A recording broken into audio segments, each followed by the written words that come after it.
croeso I Wplabobiho 21.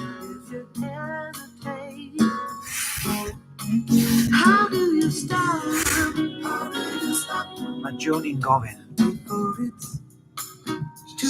sut mae stopio cyn bod e'n rhy hwyr. Ni wedi mynd nôl trwy amser heb oedi. Ni'n mynd nôl trwy amser heb oedi, heb olygu, heb gwtogi, heb ddyfaru. Wel, falle bydd eisiau dyfaru, ond does dim stopio fe ar Wplabobiho 21 heno. Ond yn gyntaf, rhagor o Joni, the sire of sorrow. Let me speak. Let me spit out my bitterness. Born of grief and nights without sleep and festering flesh.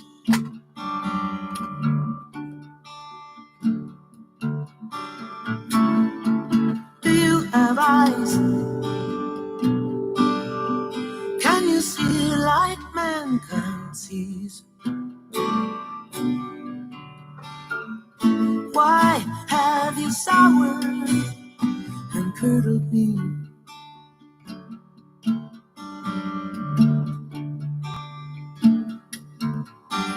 Oh, you tireless watcher, what have I done to you? Love you make everything I dread and everything I fear come true.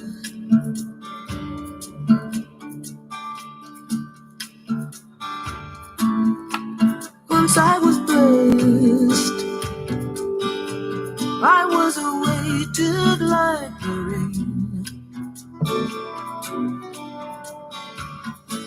like eyes for the blind, like feet for the lame.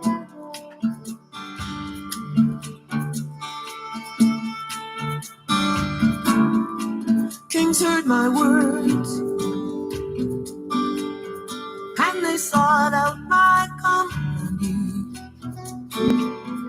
But now the janitors of Shadowland flip their brooms at me.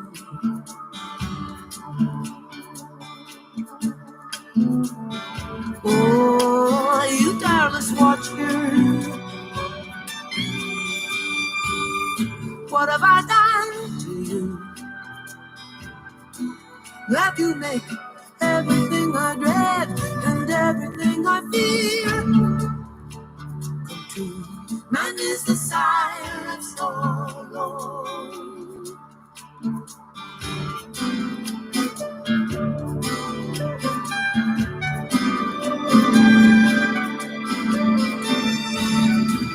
I've lost a taste for life.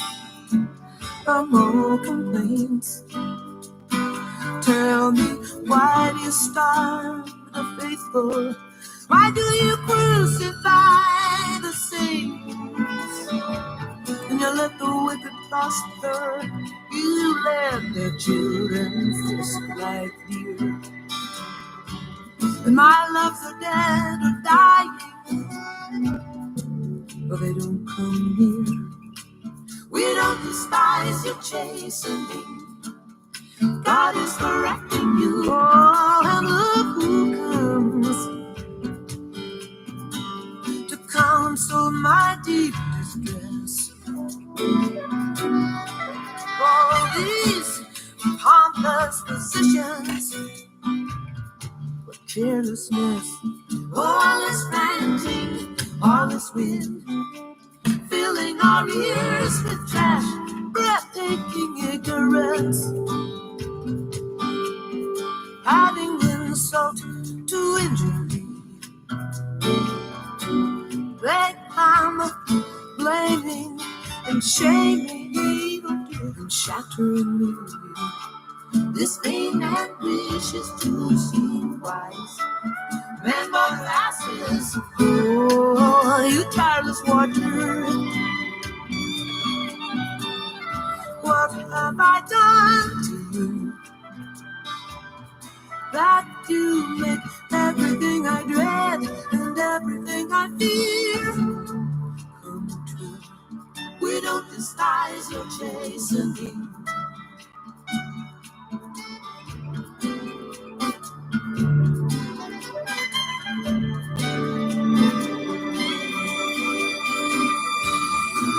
Already on a bed of sighs and screams, and still you torture me with visions. You give me terrifying dreams. Better I was carried from the womb straight to the grave. I see the diggers waiting, they're leaning on their spades. Man is the sire of sorrow, sure as the sparks of sin. Where is hope? Why you wondering what went wrong? Why give me light and then this dark without a dawn? Evil is sweet in your mouth, hiding under your tongue. Show your face, but a long fall from grace. Help me understand. What is the reason for your heavy hand? You're stumbling in shadows. You have no name now. Was it the sins of my youth?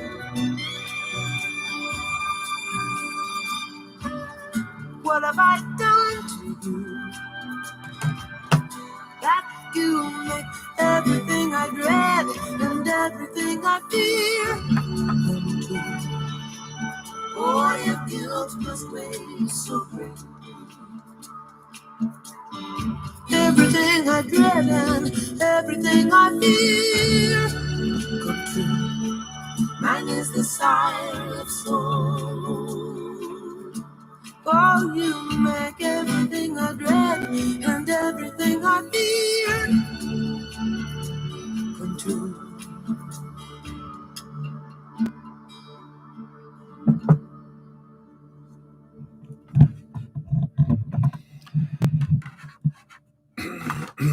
O'r album Turbulent Indigo. Dyna Joni Mitchell yn disgrifio can drist Job o'r Beibl. Rydyn ni'n mynd i fyfyrio, rydyn ni'n mynd nôl trwy amser heno ar Wplabobiho. Fy enw I yw Hugh. Y dyddiad yw diwrnod ola, ond un heblaw. Ond un o Ragfyr yn y flwyddyn 2021. Os edrychwch chi ar y dyddiad fyna,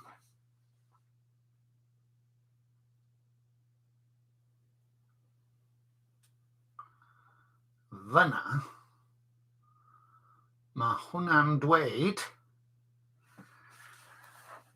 15 o Ionawr 2002, bron 20 mlynedd yn ôl. Dydw I ddim wedi clywed y sgwrs hon ar Radio Cymru ers 20 mlynedd, namin 17 diwrnod.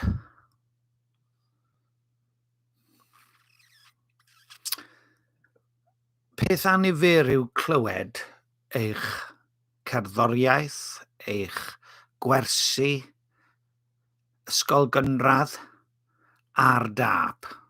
Treiliais I hanner awr yn pori trwy'r archifau oedd yn y bocs hwn.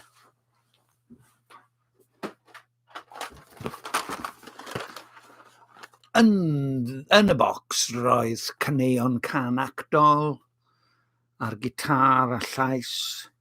Roedd caneuon roeddwn ni wedi anghofio mod i wedi recordio.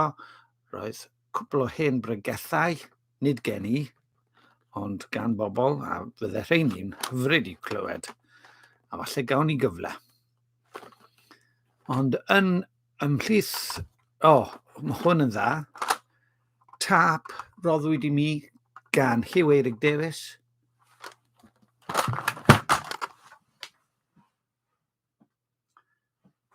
Hebddo fe, bydden ni ddim wedi cydio mewn gitar i ganu yn Gymraeg. Ar yr un tap, neu glywed e, neu chwarae fe i chi wedyn, falle. Hynny yw, can caneuon Mike Stevens o nos di, nos da yw e. Mae'n hyfryd. Mae'n atgof hyfryd i wybod bod... dwi'n gwybod cynllun. Dwi wedi mynd i weld fy nai, William Thomas. Fe gysgodd e yn fy mreichiau am awr. Roeddwn ni yn ysgwyd yn union yr un ffordd o'n i'n ysgwyd Thomas, ei dad, i gysgu. Profiad eitha emosiynol, mae'n rhaid i fi gyfadde, ond buddiol a bendithiol o ran fy mod i wedi i gynnwrthwyo fe a'i rieni. Diolch byth, ynte. Diolch i Dduw am fywyd. Dwi wedi poeni'n ormodol, dwi'n cyfadde, ond dyna ni. Dwi'n dal i weddio dros bob un ohonyn nhw. Petawn i ond yn gweddio yn amlach. Yn hytrach, dwi'n siarad efo chi, yn cynnwys Tommy, fydd yn gwylio hwn dan amodau gwahanol.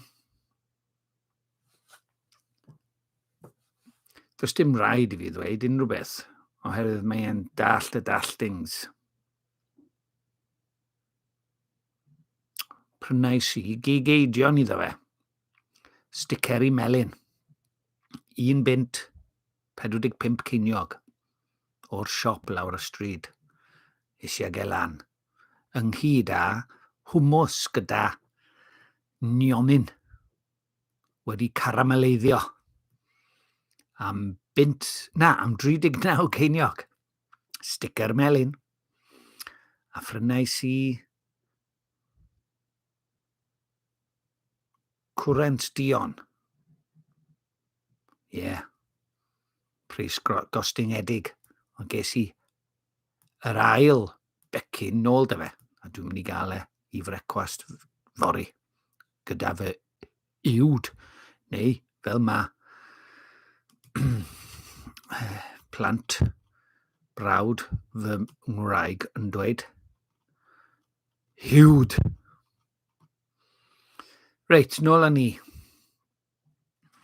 Felly diwrnod buddiol iawn. Nes i fwynhau recordio yr Wplas blaenorol heddiw. Lot o hwyl. Byddwn ni yn darllen allan o Packer a Cecil Bewes a Ffydd un dydd gan John Calvin trwy law Euros Lynn Jones.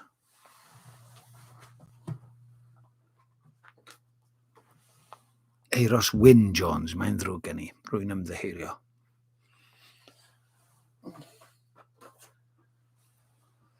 Falle gewn ni Matthew Henry hefyd. Falle fydd y rhaglen ma'n para 4 awr. Mae gen i amser. Bydd 2 rhaglen i wneud fori a wedyn fyddai wedi gorffen. Dyna oedd y bwriad, gorffen y flwyddyn gyda'r wyddor Gymraeg a Wplabobiho baby mewn kitgort gyda'i gilydd. Dydy hwn ddim yn faich. Mae'n hyfryd o beth i gael treulio amser yn myfyrio, astudio, mwydro a threfnu am thragwyddoldeb. Be arall sgwennes i yn y disgrifiad wrth ddechrau'r fideo yma? Beth oedd y geiriau? Tys ni'n cael fy nro eto, fys ni'n dweud a thrio a thrigarhau a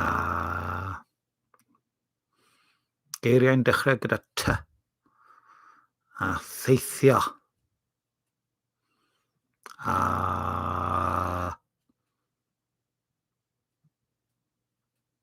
throsglwyddo a thremion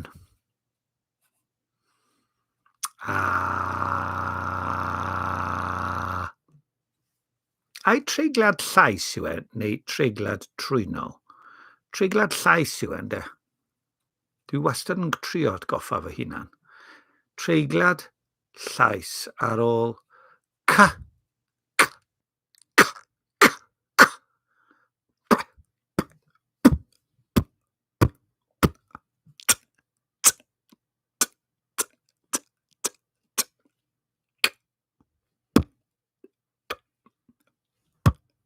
Swnio fel Uncle Dai yn cael mygyn yn y Land Rover. Weindio lawr y ffenest y Land Rover.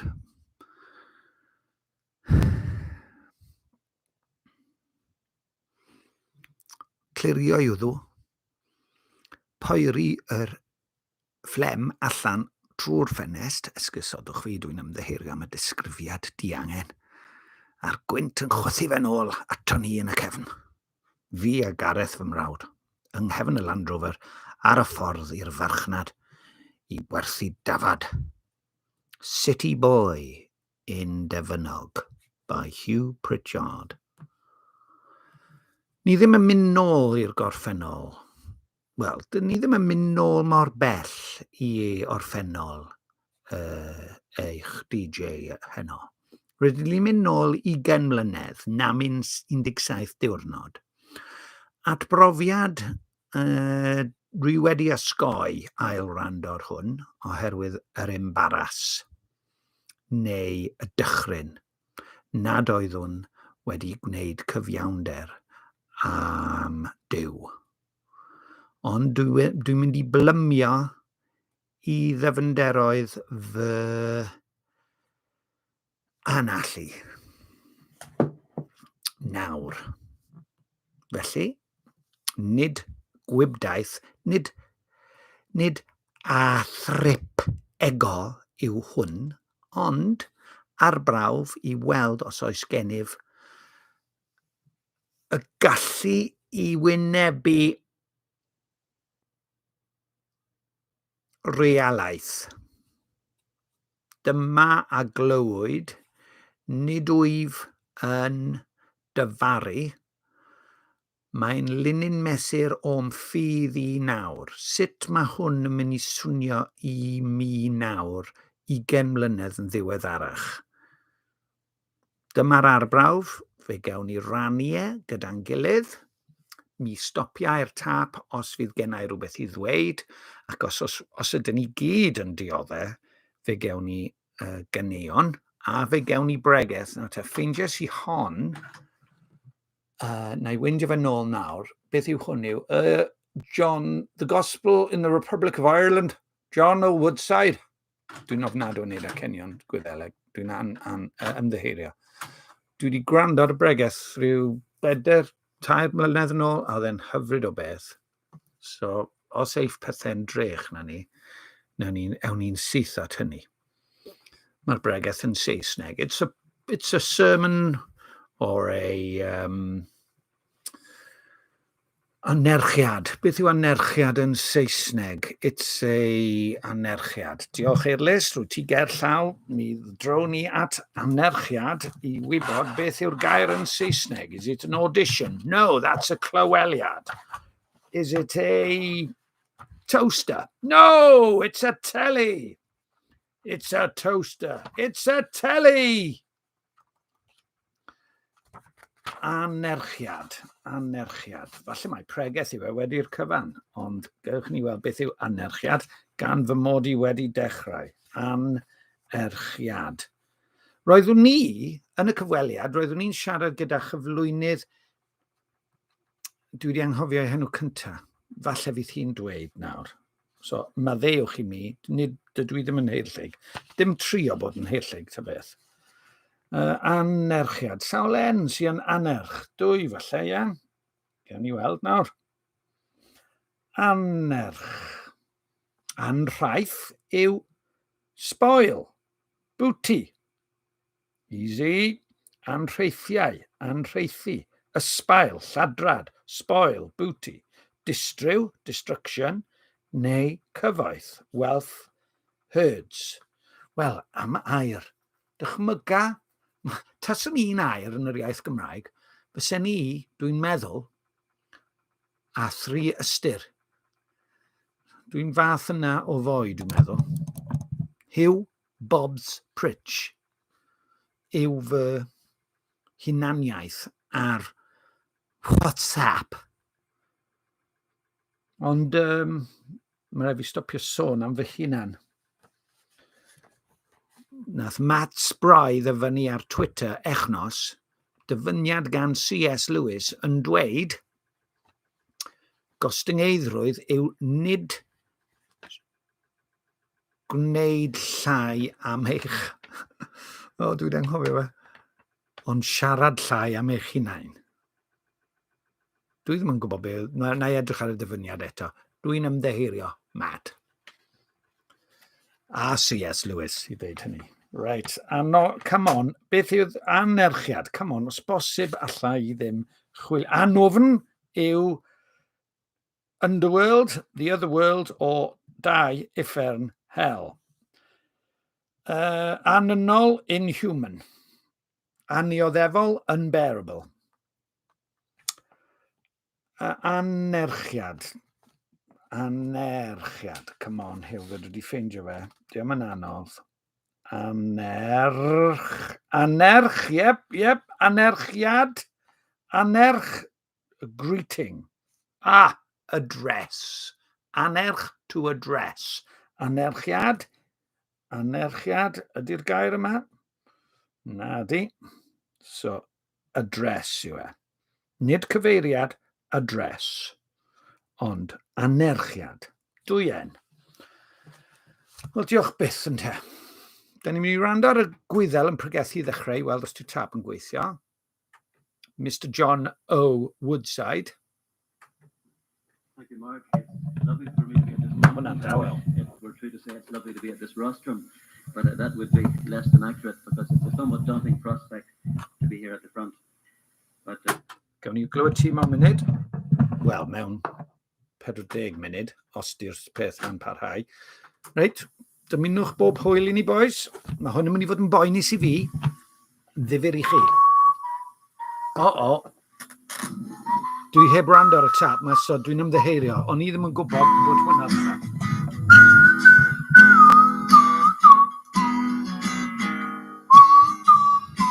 Dwi erioed wedi clywed hwn o blaen.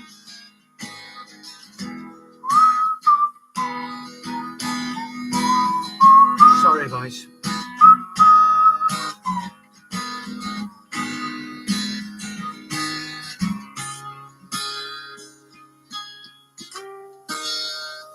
Boes bach. Right, ar ôl hwnna i gyd, dyma pam oedd gan Wplabobiho gynhyrchwyr. Oedden nhw'n sicrhau nad oedd anrefn, oherwydd mae hwn yn anrefnus nawr. Mae'n fler. Dwi'n ymddeheurio. Dwi wedi recordio dros rhywfaint o'r sgwrs, mae'n amlwg. Dwi wedi recordio fi yn chwarae gitar. Dwi'n ymddeheurio, doedd e ddim yn fwriadol. Falle dylen ni rando John Woodside. Unwaith i fi sefydlu bod na rhywfaint o'r sgwrs yna. Ma ni. Dwi'n clywed i llais i. Gwaith wedi cael ei... O, diar. Dwi'n cringio'n barod. Reit, so ni wedi colli dechrau'r cyfweliad. Da iawn, Hugh. Call iawn. Paid o bod yn sarcastic, Hugh. Dy'r pechod. Mae e wedi wneud e. Mae'r gwaith wedi cael ei gyflawni. Cyfan sydd wedi bobl wneud yw ymateb. A mae'n brofiad gwaelodol. Does dim byd arall ni gyffwrdd e. I chi'n gweud bod chi'n rhoi'ch ffydd yn gyfan gwbl yn niw yng Nghrist. Ydy hwnna mewn ffordd yn tynnu cyfrifoldebau oddi wrthoch chi? Na, mae'n fraint i gael dweud mod i nawr wedi cael troiadigaeth a mae dyletswydd gan bob un, gen i nawr yn benna, gan mae fi sydd wedi'n siarad, a rydw i'n dweud mae rhaid i fi yfeddhau. Mae Crist wedi darparu, mae Duw wedi darparu'r achubiaeth yma ar gyfer pawb. Mater i mi i wneud nawr, reit, dwi wedi deall. Rydw i wedi gweld y golau, dwi'n ddim yn ddall, mae rhaid i fi yfeddhau. A rhan o'r ufuddod yna yw i gael siarad efo ti, Elinor, a dweud, mae'n wir. Mae'n wir i fi, mae'n wir oherwydd bod yr ysgrythyr yn ei ddweud e. A mae'n rhywbeth anodd iawn, oherwydd mae mor wir, dwi eisiau bloeddio fe o'r toiau. Felly, i ni gael mynd nôl falle i gael ychydig bach o'ch cefndir chi, i ni ddeall chi ychydig bach yn well, yn ifancach falle. Oedd hi'n fagwraeth Gristnogol? Wel, ges i fagwraeth hapus iawn. Wrth y modd, ddiolchgar iawn i mam a dad. Maen nhw dal yn fyw, maen nhw dal yn rhywbeina, a i caru nhw. A nhw'n yngharu i gymaint. Ges i'n sboilio'n llwyr. Cyw melyn ola. Wrth y modd yn mynd i Bethany Baptist Church, oedd yn ddylanwad mawr yna. O'n i'n aelod o'r Boys Brigade. Ac o'r dyddiau yna, glywes i am Iesu Grist. Pan o'ch chi'n falle yn tyfu yn llanc, chmod, dwedwch chi o 15 oed felly, mae nifer ohono ni yn gofyn y cwestiynau mawr yn dyn ni yr adeg yna, pam dwi yma, be dwi'n neud yma, beth ydy'r byd yma, pwy sy'n rheoli ac yn y blaen. O'ch chi yn gofyn y cwestiynau mawr yn hermau Cristnogol pryd hynny?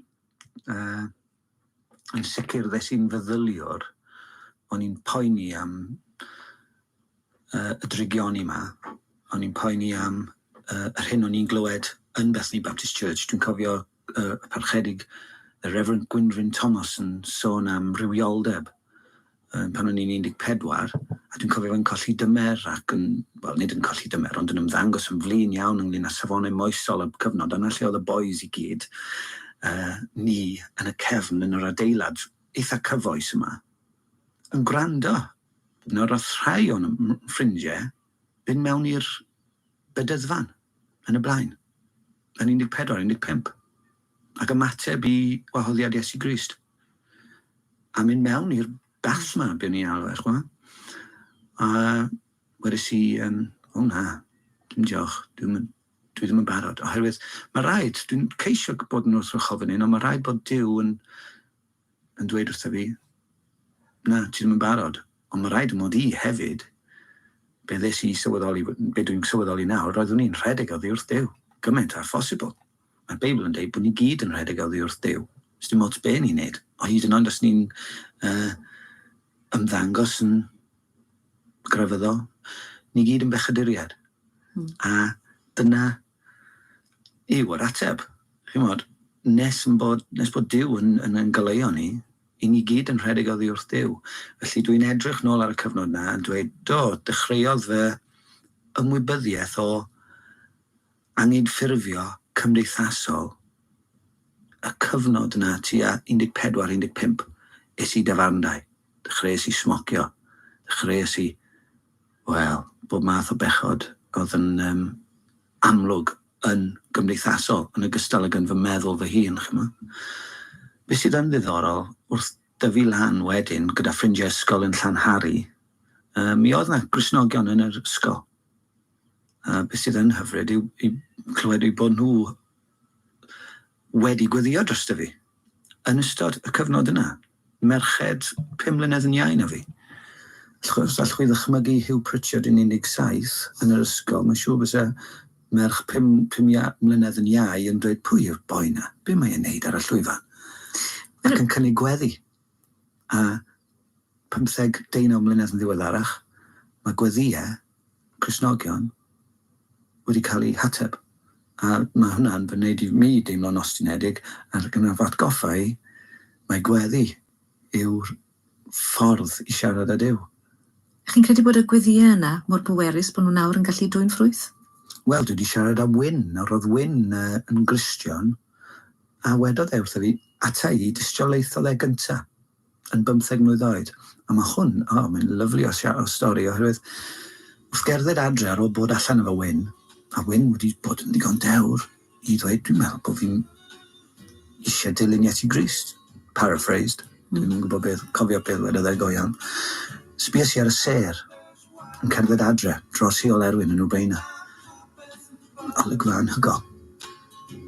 A wedys I, Duw, os wyt ti yna, neu di helpu fi. A mae'r geiriau syml yma yn atgoffa ni bod Duw yn barod I ateb, curwch ac fe agored I chwi. Pryd, wel mae popeth yn nwylo Duw.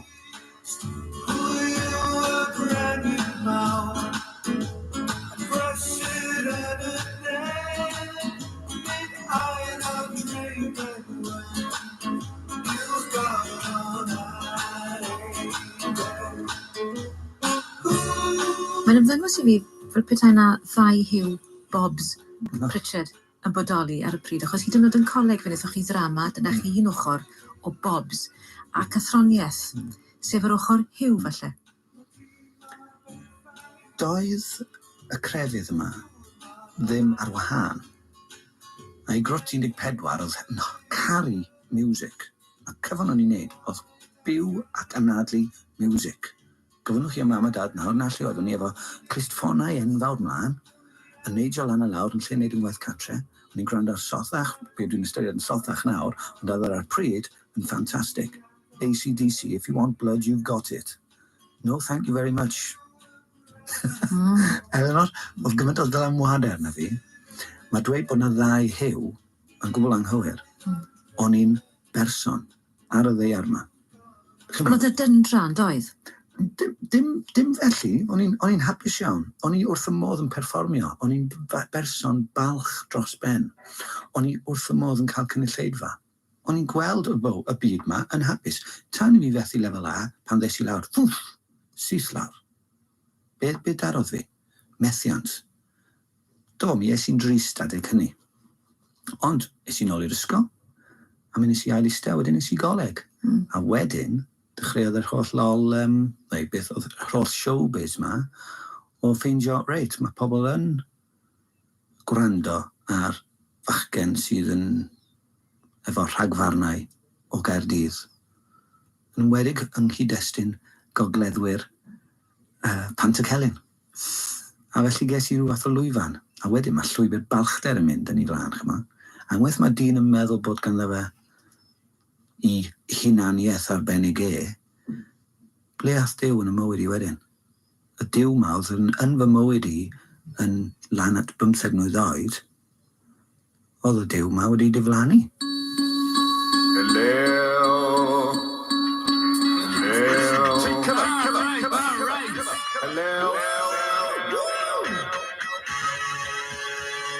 Let's rock! Let's rock!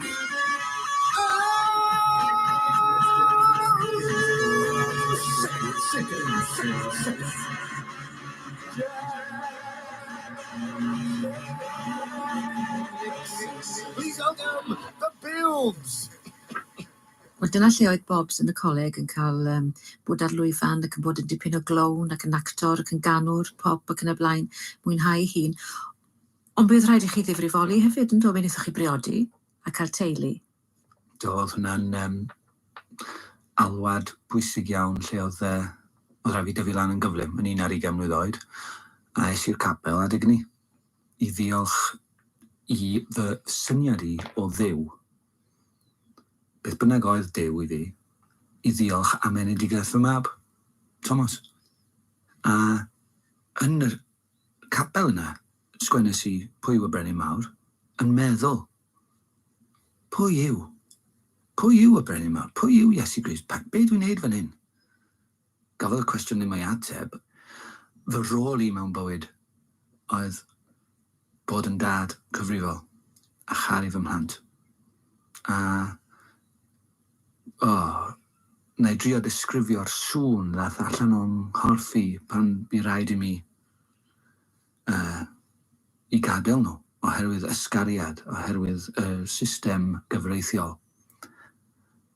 Oedd y sŵn, o'n I byth yn meddwl fyse sŵn yn bosibl I ddod allan o gorff dynol. Cy fi nawr mae Iesu Grist yn cymryd fy holl bechodau, yn cynnwys y sŵn yna, yn cynnwys yr anobaith yna, a mae wedi taflu nhw i'r bin sbwriel. Chi'n credu bod chi falle wedi dysgu rhywbeth Cristnogol allan o'r methiant mewn ffordd? Mae'n llawer fwy cymleth na ni. Mae Duw yn caru ni, a mae wedi rhoi gras cyffredinol.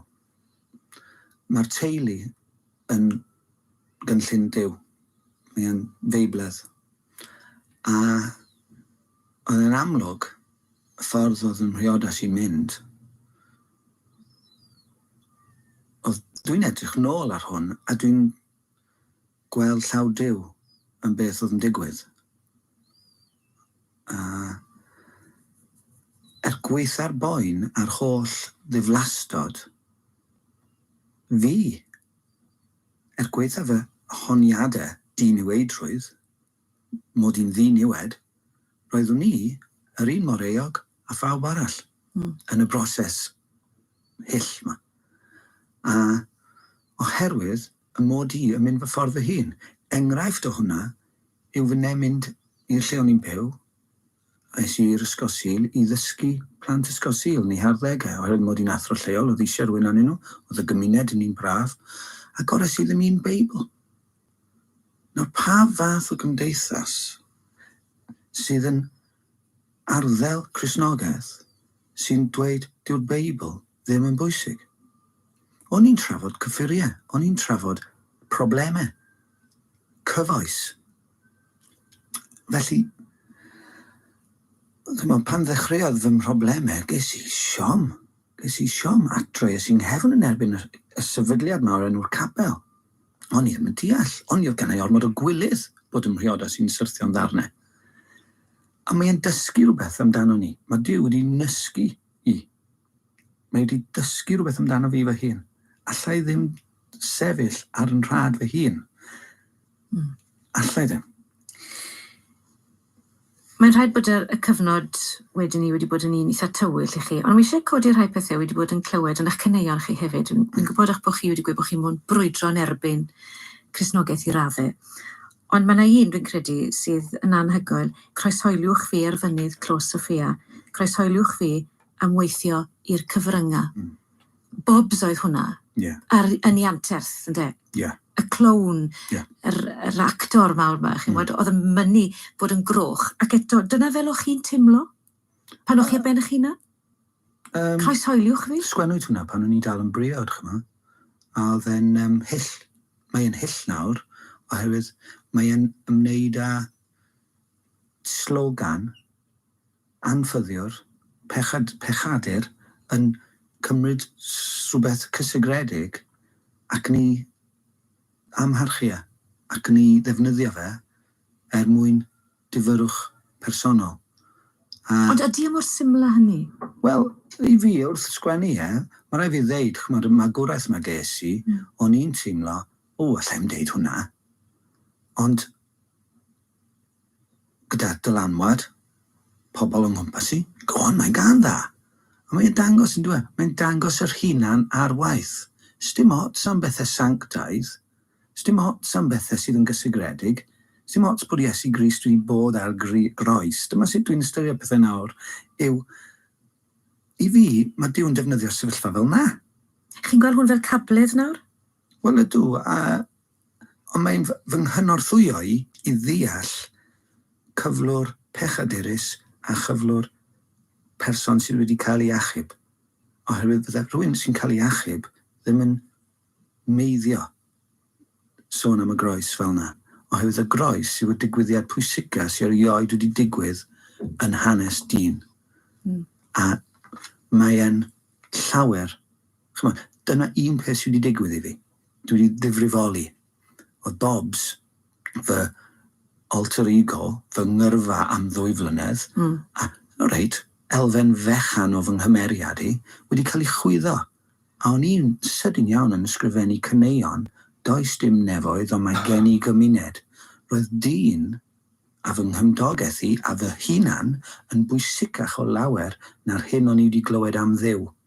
A felly roeddwn i'n mynd, a roedd pobl yn dod ato fi, oedd yn Gristnogion yn dweud, Hugh, Bobs, pam wyt ti wedi sgrifennu y gan yna?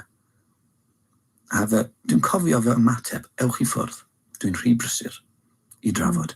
Dyna falchder dyn, dyna falchder, nid yn unig gyda celebrity, ond y galon llygredig yma. A dyna pam ddath Iesu Grist i'n hachub ni. Mi fuoch chi yn dysgu am gyfnod fel o'ch chi'n dweud. Wedyn ni, mi oedd 'na adeg pan o'ch chi bron a bod ar eich ffordd nôl I fewn i'r busnes yma, yn doedd? Mae'n anhygoel.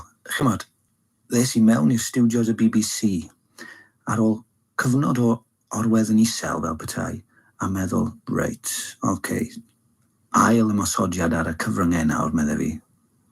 Oedd hwn tua 4 blynedd a hanner yn ôl, dwi'n meddwl. Falle 4 blynedd yn ôl, a oedd pobl yn dechrau codi'r ffôn a ni'n dweud, reit, mae gynnau bethau I ddeud. Dwi wedi bod yn athro ers 10 mlynedd, a mae eisiau fi ail-gydio yn y gitar a'r holl elfen yma o Bobs yn pregethu I fersiwn o fywyd. Wel, o'n i'n meddwl, ni'n edrych mlaen wedyn, o'n I wedi dod dros fy mhroblemau, gyda'r plant a'r ysgariad, o'n i'n meddwl, reit, allai fyw ymlaen. A pethau'n edrych yn dda, ond ymyrodd Duw yn yr amser yna. Oedd yr amser i'n anhygoel. Ges i'r galfod ffôn yma I wneud stand-up comedy routine. Ond wythnos yn flaenorol, o'n I wedi clywed y gwirionedd am Iesu Grist a'r ffaith bod rhaid I mi gael fy ail-eni I weld teyrnas Dduw. Mae'r amseru yma yn neud I fi feddwl, mae'n rhyfeddu fi. Oherwydd, o'n I ar y ffordd nôl. A dyna, mae Duw ar waith yn dweud, hei, hang on, Hugh bach, be ti'n neud? Lle ti'n meddwl ti'n mynd? Oherwydd, o'n I ar y ffordd nôl, Elinor. Dyna beth sydd yn...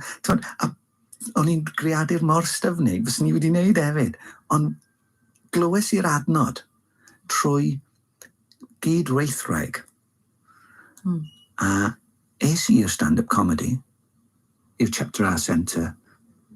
O'n i'n eisiau mynd, o'n I ofn, oedd y myd I wedi cael ei droi ben I lawr. A be weles I o'n mlaen I, oedd yr union bethau oedd wedi digwydd yn y mywyd I. O'n i'n gweld pechod, o'n i'n gweld difaterwch, o'n i'n gweld dihangfa trwy yfed. Popeth cyfan sy'n ei wneud yw edrych ar yn byd ni. Ond ar y noson ni, dath e'n fyw I fi. Lle o'n I wedi troedio yn anghywir. O'n I wedi troedio llwybrau aniwiol am fy mywyd. A o'n I bellach yn ymwybodol o'r peth na. Na be nes I ar y noson, o dim pregethu'r gair, doedd fy arfogaeth I ddim yn ddigonol, ond nes I wneud I bobl feddwl. Edryches I, mewn ffordd ysgafn, edryches I dros fy mywyd I, gan grybwyll iddyn nhw. Edrychwch y tu hwnt i'r materol. Ymatebodd y bobl trwy gymeradwyo. Es I adre, o'n i'n llawn o'n i'n. O'n I wedi cael noson o ddifyrwch. Ac ores i'n meibl, ges i'n atgoffa mod i'n bechadur, bydd drigarog wrthyf. Rydw i'n bechadur, a oedd e'n hyfryd cael agor y Beibl na a cydnabod, o Dduw, paid a gadael I fi fynd fel o'n I o blaen. Sef wedi bod yn lot o hwyl, a mi oedd e'n lot o hwyl, ond dyna beth sy'n braf am adnabod Iesu Grist. Mae e'n dweud, dilyn fi. O'ch chi dweud gyne bod cydweithraig gyda chi wedi darllen yr adnodau yna I chi. Mae nawr yn wraig I chi. Yndi. Mari? Mari. Mae hi hefyd, wrth gwrs, yn Gristion o'r gyhoeddiad. Do, gafodd hi magu ar aelwyd Crisnogol, a dyna oedd y si pan greiddodd i'r ysgol. O, mae'n efengyl. A fel na oeddwn ni, yr efengyls, sa eisiau bod fel nhw. Maen nhw'n rhyfedd. Ond yn diwen anhygol, be mae Duw yn gallu gwneud. Chymod, Mari ddarllenodd y geiriau wrtho fi, ond dwi'n cofio deud wrthi yn gynnar iawn, pan oeddwn ni'n chwilio, pan oeddwn ni'n sylweddoli yng nghymeriad Mari bod na ryw wirioneddau, chymod, ni'n trafod y gwirionedd, wel oedd y gwirionedd ma'n amlwg iawn yn meddwl Mari, ac yn hersonoliaeth Mari, ac yn syniadaeth Mari. A o'n i'n ystyried, sori Mari, dwi ddim yn mynd i fynd i'r eglwys ma gyda ti. Dwi'n mynd i fynd pan fydda i yn deall. Pam? Dwi wedi cael yn ngoleuo gan yr ysbryd glân. Mae'r ysbryd glân ar waith yn ein byd ni. Mae yn harfogi ni. Mae bywyd yn frwydr yn erbyn yr un drwg. Sbiwch chi o'ch gwmpas chi, chi'n gofyn ble mae'r ble mae'r Duw. Dwi'n cofio dal baner fyny mewn fideo. Duw, ble wyt ti?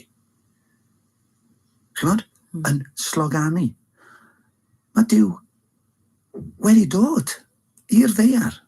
Mae Duw wedi dod i'r ddeiar. Oedd e reit o dan yn rhywun ni.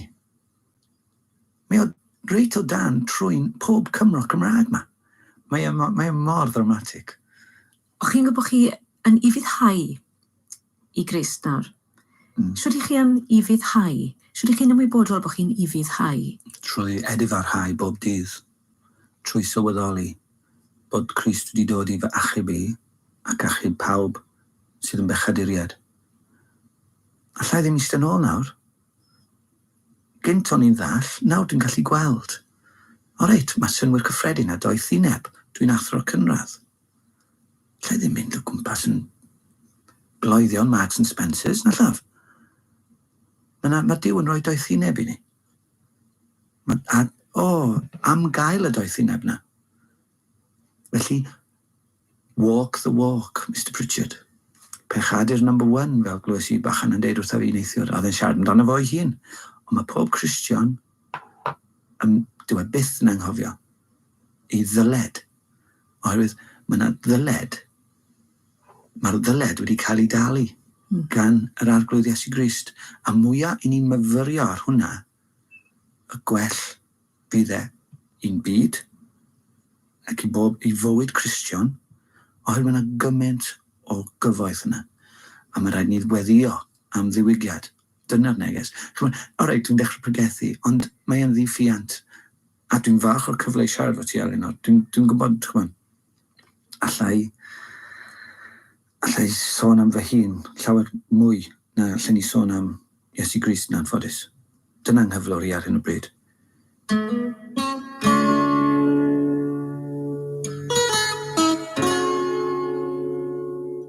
A'r dyfodol, wel, does dim mynydd i'w ddringo fel petai, ond mae yna antur gyda Duw. Mae Duw eisiau ti ogoneddu i wasanaethu. Nid fe wyllus i, ond y wyllus Duw.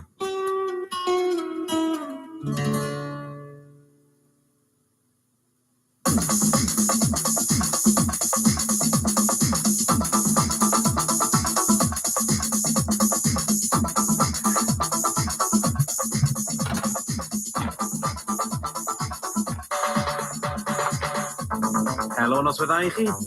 Mae newid droi 20 munud i 7 o'r gloch ar nos Fawrth y 15fed o fis Ionawr, y flwyddyn 2002. Croeso ata i Mark Griffiths ar gyfer rhifyn arall o diwrnod i gofio. A fe ddechreuwn ni ar raglen Wplabobiho. So dal ymlaen y telegraff ac sawl papur y bora. Mae ffyn arlwydd Unol Daleithiau. Cartŵn ar dal ymlaen y telegraff bora yma yn dangos awyren America yn ymosod ar ffatri pretzel. Oherwydd? Wel, bod y arlwyd i tagu, ie? Wel, ie, ddim yn unig wedi tagu, ond wedi llewygu drwy fita pretzelen. Ond beth yw pretzelen, Hywel? Bisgien yw pretzelen. biscuits di pretzel. Pan o gofyn di mwy mi, dwi'n gwybod di mwy, ond mae rhywun ar y lein sydd yn gwybod. Mari Hanes i gyd yndi, tad. Mari, sut mai? Helo. Helo, ydych chi? Ei, Bai, da, diolch yn chi. fawr. Rwan Sut ta, ni? pretzel. Ia. Beth mae'r enw i ddechrau fo, ie? Pretzel rargen, mae'n hanes i'r bisgeden yma. Mae'n un o bisgedi hynaf yn y byd. Yn stori'n dweud bod wedi cael i'w creu ddechrau.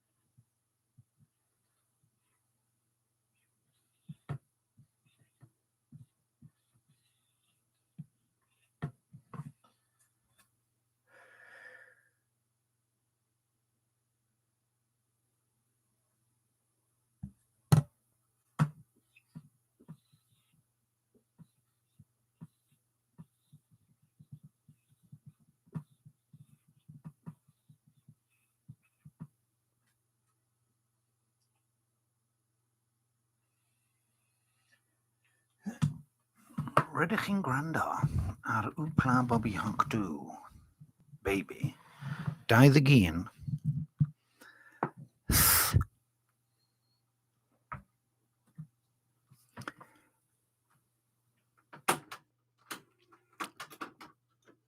Reit, chi wedi clywed digon ohono fi 20 mlynedd yn ôl a nawr, felly draw ni at John Woodside. This is in English. I'm glad to be here. This is my first Leicester, and it's been tremendously encouraging to sit through the expositions. And for me, because I'm a Presbyterian, to sing again some of those great psalms that we sing a great deal less in the Republic, and that's been something refreshing for me. I want to turn you to God's Word, to John chapter 4, where we begin at verse 21. The very familiar incident, I think, to most of us, the incident where Jesus meets the woman at the well. And we pick up the story at verse 21.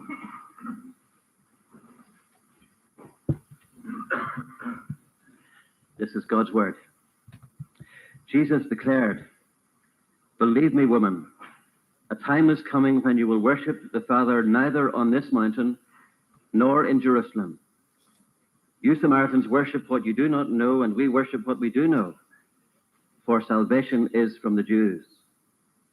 Yet a time is coming, and has now come, when true worshippers will worship the Father in spirit and in truth. For they are the kind of worshippers the Father seeks. God is spirit, and his worshippers must worship in spirit and in truth." The woman said, "I know that Messiah called Christ is coming. When he comes, he will explain everything to us." Then Jesus declared, "I who speak to you am he." Just then his disciples returned and were surprised to find him talking with the woman. But no one asked, "What do you want?" or "Why are you talking with her?" Then, leaving her water jar, the woman went back to the town and said to the people, "Come see a man who told me everything I ever did. Could this be the Christ?" They came out of the town and made their way towards him. And meanwhile his disciples urged him, "Rabbi, eat something." But he said to them, "I have food to eat that you know nothing about." Then his disciples said to each other, "Could someone have brought him food?" "My food," said Jesus, "is to do the will of him who sent me and to finish his work. Do you not say 4 months more and then the harvest? I tell you, open your eyes and look at the fields. They are ripe for harvest. For even now the reaper draws his wages, even now he harvests the crop for eternal life, so that sower and reaper may be glad together. Thus the saying, one sows and another reaps, is true. I sent you to reap what you have not worked for. Others have done the hard work, and you have reaped the benefits of their labor." Now many of the Samaritans from that town believed in him because of the woman's testimony. "He told me everything I ever did." So when the Samaritans came to him, they urged him to stay with them, and he stayed 2 days. And because of his words, many more became believers. They said to the woman, We no longer believe just because of what you said. Now we have heard for ourselves, and we know that this man really is the Savior of the world. And we end at verse 42 and pray that God will bless this reading of his word. The title that I was given, or that we decided on for this session, was The Work of the Gospel in the Republic of Ireland. And perhaps I should begin with two very brief explanations, as it were. First of all, to say that I'm not intending to give a comprehensive account or an in-depth study or even a historical review of the work of the gospel in Ireland. That's not my brief, and it's not something I would be competent to do in any case. But rather, to reflect on that work from the perspective of a single ministry. That is the last 14 years that I've spent deep in the south of Ireland. And the second thing is to say that if some of the things that I say may seem initially to be discouraging and maybe even depressing about the work in Ireland, I hope that they will be more than balanced by some things that will bring encouragement to your hearts wherever you have to serve God. My experience of ministry and work in the Republic began 14 years ago when I was called of God to leave my home in Northern Ireland and to go to serve in the city of Kilkenny, deep in the Republic. And the contrast in culture could hardly have been more stark. I went as a British citizen to a part of Ireland that was famed for its famous statutes of Kilkenny, anti-British statutes enacted by a rebel parliament many years ago. I went with my reformed and evangelical convictions to a community where very few shared those convictions. And God, perhaps in his sense of humor, as it were, caused me to spend 3 years training as an assistant in a 100% Protestant and loyalist area of inner city Belfast, a place called Sandy Row. To go to a city which was 99% conservative Roman Catholic. And so you can imagine the tremendous change of culture that I experienced 14 years ago. And that's why I think there is no passage that better illustrates the principles of what we sometimes call cross-cultural mission, and also my own experience of these last 14 years, than this passage in John chapter 4. Let me give you 4 very simple headings that I want to hang our thoughts upon this morning. Because here in these verses, we learn something about the difficulties of that mission. And then something about the special opportunities of mission. Thirdly, about the rewards of mission. And fourthly, about the partnership, the necessary partnership in this mission. First of all, the difficulties of this cross-cultural mission. We read here in verse 9 in this very simple little phrase that Jews had no dealings with Samaritans. Now, I think we'll all agree that the normal task of mission and evangelism is difficult. It doesn't matter where we are. But when you add to that the extra difficulty of communicating across a divided community, you can see that the task in many ways is even more daunting. Take the situation here in Samaria. Here was a community that had been divided for centuries. Jew had no dealing with Samaritans. Relationships marked by prejudice, bigotry, suspicion, coolness, unfriendliness, hostility, and even violence. They had theological differences, different views of Scripture. One only held to the first 5 books, the other to the whole of the Old Testament. They looked to different centers of authority, one to Mount Gerizim, one to Jerusalem. And then there was this tremendous fear of mixed marriage. The Jew had this tremendous fear that their children would marry a Samaritan, someone whose religion was distorted in their view, someone who was culturally impure, someone who was a political rebel. There were no-go areas. Indeed, this area in which our Lord was found was one of those. No Jew would normally have gone through this region. They preferred to go east of Jordan, the long route, to prevent themselves going through this ghetto of Samaritans. And then sporadic violence broke out not long before this incident. A Samaritan temple had been burned down by Jewish extremists.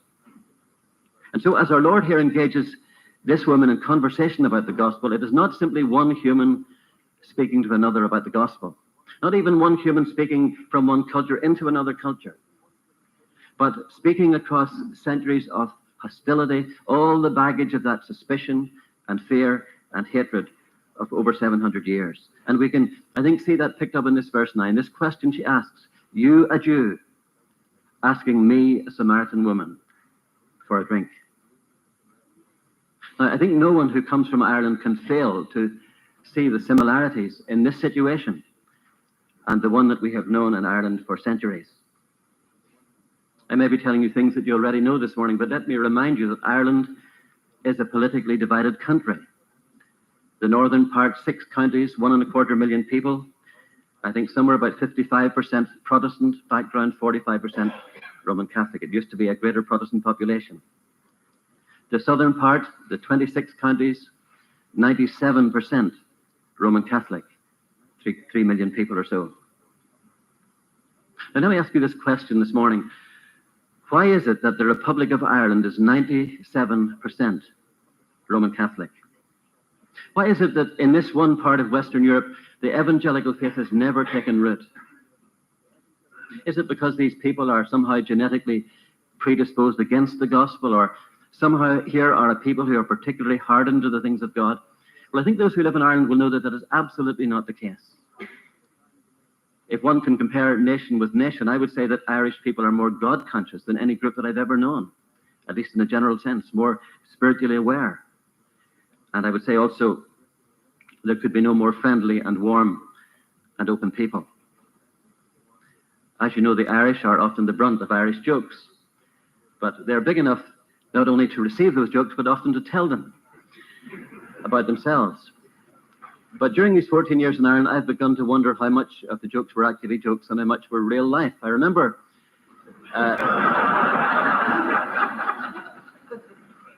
going with a youth group down to the coast just in my first few months in Kilkenny.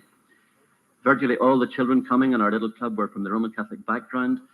And I noticed that all the names were double-barreled names like John Joe, Mary Rose, Bredan, Anne Marie, and one little boy called John John. Now, I'd heard something about that the Catholic tradition was to give a name of a saint. Was it confirmation or baptism? I wasn't sure which. So I said to a little girl in the car, Anne Marie, why is John John called John John? Did he get the second John as the name of a saint, or what was it? She said, oh no, she said. His real name is John, but we call him John John for short.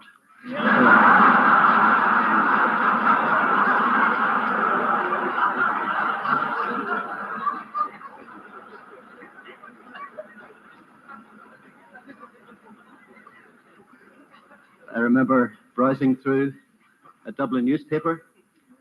My eye happened to catch the second-hand column there. And there was an ad in the second-hand column. This was not a joke as far as I could see. It said, second-hand gravestone for sale. And then it added, would suit someone of the name O'Farrell.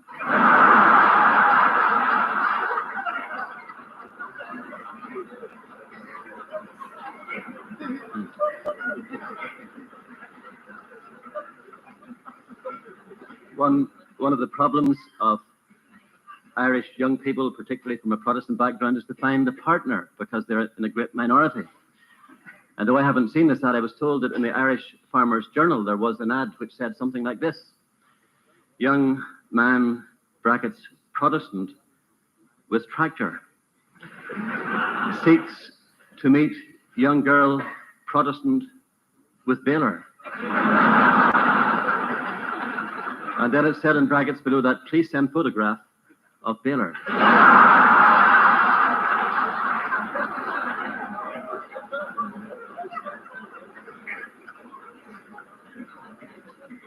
So we're dealing with people who I would have to say have been, for me, a sheer delight to be with. It's been wonderful to live these 14 years as a northern British citizen among some of the warmest and the friendliest and the finest people I've ever met. And what a privilege today to call many of those my brothers and sisters in the Lord Jesus Christ. So let me go back to the question. Why is it that 97% of the population of the Republic of Ireland has embraced the Roman Catholic faith?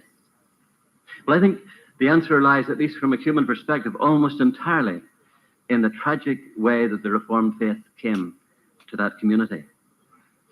As you will probably know, at the time of the Reformation, there was a struggle for the soul of Europe between Catholicism and Protestantism. It was a time when dissent was not tolerated, and so whole nations either declared for or against the Reformation. And so when Elizabeth I sought to establish both English rule and the Reformed faith in Ireland, she did so by settling Ireland with hundreds of English settlers, and in the process displacing Irish people from their lands when they would not declare for the Reformation. These people not only took the land, but they brought the Bible. They brought the Bible in a foreign language. They did not translate it into the Irish. And if history books can be believed, the vast majority of the clergymen were unspiritual men, no concern for the people. And so, what a tragic introduction to the Reformed faith for the Irish people. And if that was bad enough, how much worse was the time of Cromwell? Now, we, from our tradition, may have a different view of Cromwell, but let me give you the perspective from the Irish Roman Catholic viewpoint. They view that period as a nightmare in their history. The period when Cromwell came to enforce Protestantism on the people, when literally thousands were put to death, when somewhere in the region, we're told, almost 500,000 died during those years, either from famine or sword. The Catholic faith was prescribed, it was not allowed to be practiced. He drove Catholics, as the phrase was, to hell or con it. And so they were driven out into the west, into the poor lands, and they have remained, in many cases, there to this day in the peasant farms. And if Cromwell had the desire to impose the Reformed faith on the people of Ireland, the end result was exactly the opposite. He left the people more confirmed, both in their Catholicism and in their anti-British nationalism, than they'd ever been before. And then in the next century followed the famine, the Great Famine, when 1 million people died because of the potato blight affecting the potato harvest. 2 million left for the States and elsewhere. 3 million out of 8 million people disappeared in 20 years from Ireland. And again, the records would show that the government in England did little to help. What tremendous resentment against not only this English rule or this British rule, but this Reformed faith that they brought with them. And so it's not difficult for us to understand, I think, when you live in the Republic and live in a Catholic community, why many people describe the twin lungs of Irishness as having this Catholic faith and this anti-British nationalism. Indeed, as many will know, the Roman Catholic faith was enshrined in the Constitution of the Republic until just very recently as the religion of the nation. It was a Catholic nation for a Catholic people. But let me just take a moment to speak briefly of developments in Ulster, the northern part from which I came. The settlers who were planted there were mainly Presbyterian rather than English Anglican, Scottish Presbyterians. And in Ulster, the evangelical faith thrived. Revival touched that community on a number of occasions. The Presbyterian Church in Ireland was born in revival, the 6 Mile Water Revival. And then in 1859, the more famous revival that touched the whole community. Ulster has sent missionaries to the ends of the earth, a disproportionate number to their population, to the ends of the earth with the gospel. Men and women who have gone to remote places and learned to be sensitive to the cultures to which they went for the sake of Christ. But the tragedy of Ulster evangelicalism is this, that the one thing that we have never managed to do, and indeed one may say never even seriously tried to do, is to lovingly and graciously and sensitively commend this evangelical faith to our Catholic neighbours both north and south.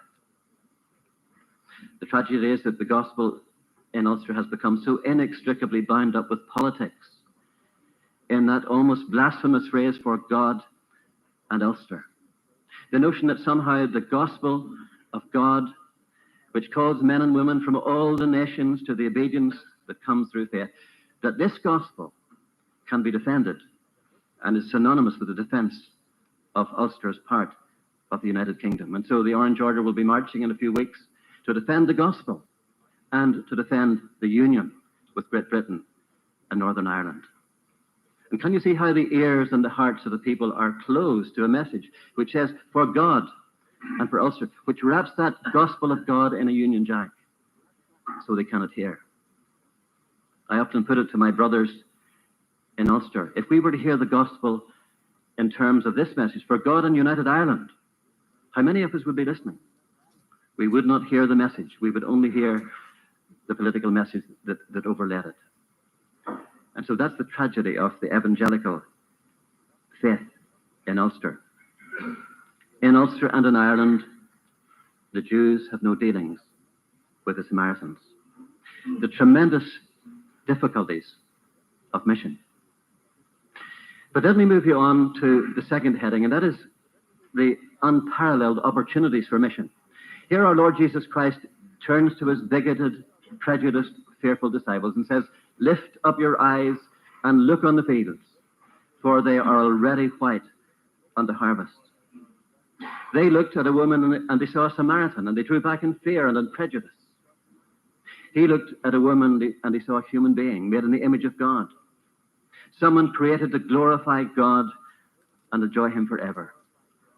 They were concerned for their material well-being. They had enough to get food. He was concerned for the spiritual hunger and thirst of this community. They could only see the difficulties. They could only see the problems. But he could see the opportunity for mission. They drew back in fear. He took risks of his reputation. He did that which was politically incorrect and engaged the Samaritan woman in conversation about the gospel. And what a lovely result. Here's a whole community touched. And people come to the woman and say, "Now we believe not because you told us, but because we have discovered for ourselves that this man really is the Savior of the world." And can I say that in Ireland today, there is a time of unprecedented opportunity for the gospel. Ireland is a nation in transition. It was probably one of the poorest nations in Europe until the last 20 years. But today it is the fastest growing economy in the whole of Europe.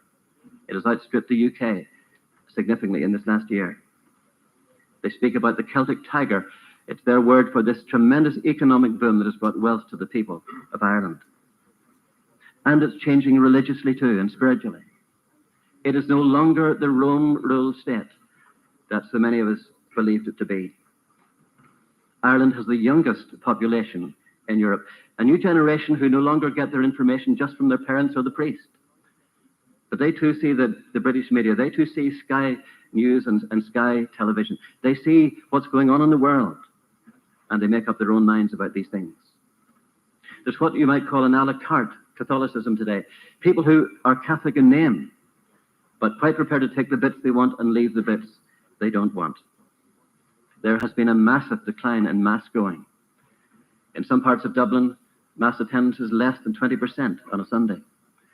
And in the rural areas, which were up to 85 and 90% 20 years ago, it's now down to 60% and less.